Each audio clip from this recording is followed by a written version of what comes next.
sắp có.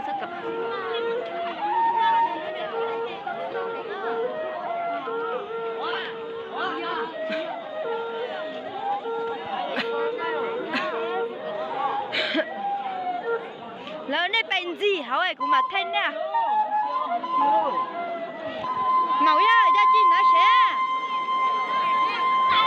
Hả? Đây là tay vô cơ mà ạ. Chào à. Ya, mua mình lia. Mình lia sẽ ó. Tôi hút chưa?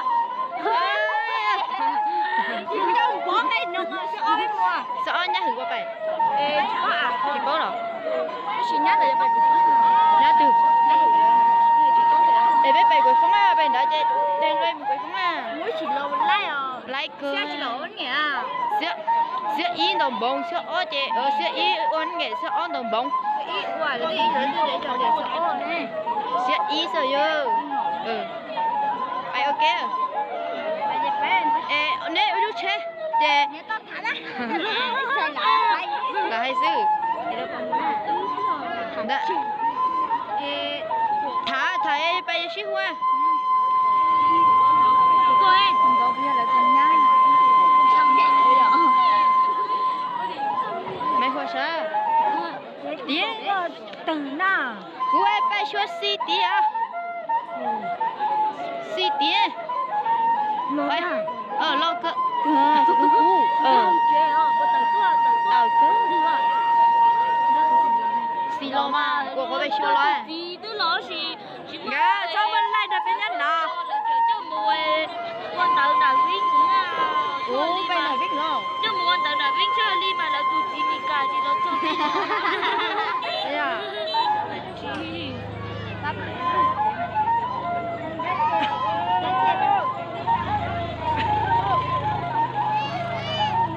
Anh ơi, chân này có khử tiêu cho tỉnh nó đi nè.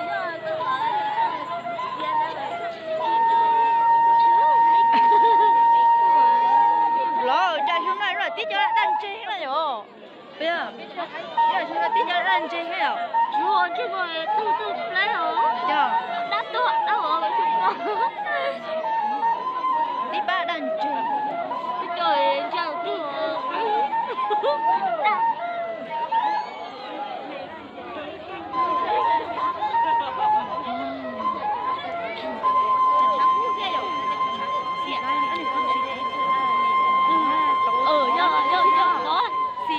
Tớ biết gì chú đã rồi. Tớ biết gì chú đã rồi. Tớ đã tìm lại đó. Ô, lần rồi mua tao tí. Bà ở lâu. Tôi biết rồi. Tôi biết rồi. Lỡ lười bé đúng không? Lại chứ không biết.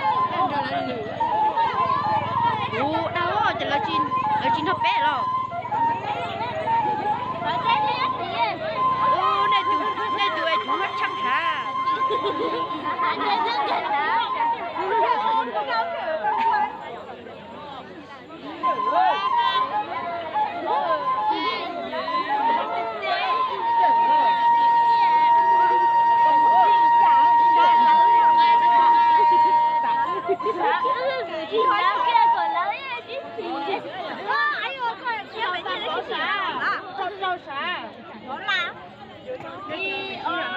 Nhà tu xuân gì mà.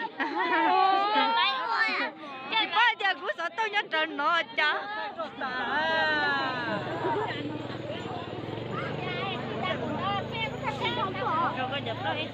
Mày biết bệnh chi hả lỡ? Tóm đê mà lỡ chi tao. Chi tê chả không mò. Này, chi tê chú không mò. Chạy là chưa lắm.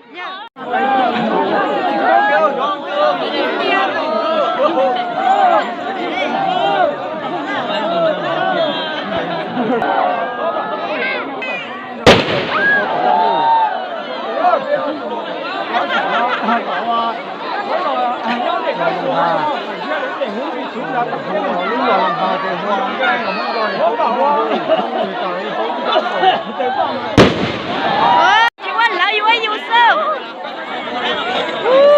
Wow. À, muốn nó kiện nữa. Yêu ấy yêu ha. Wow.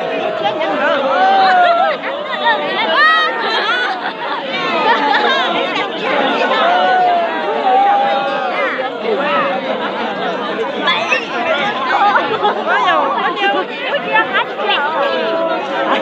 Ăn này đó.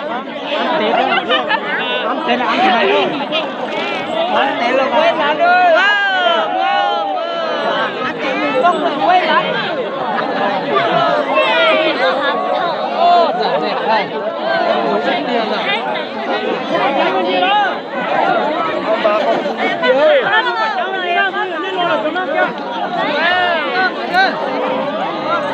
Ở cái này con giò, con giò, con giò.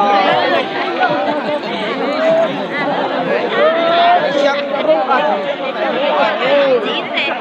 lá gì chắc nhiều. Không có trắng với gì thế liệu ta sai. Không có trắng đâu. Không có trắng đâu ta sai mà.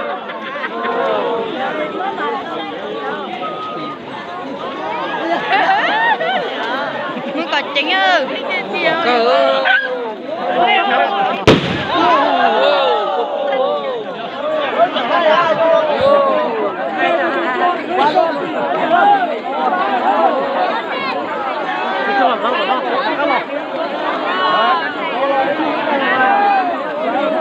Cái lão cú ra nắm bắt nghề không ông ơi, nắm bắt nghề lão tua lên tụt nữa ơi. Dạ gì? Không có ta đâu. Chị cho cái đó cho hối mà vô. Đã tụi nó hết tôi như vậy. Cho hối mà như đúng đó. Cho hối mà như đó đó. Như nó quan trọng rồi. Già sao? Ôi,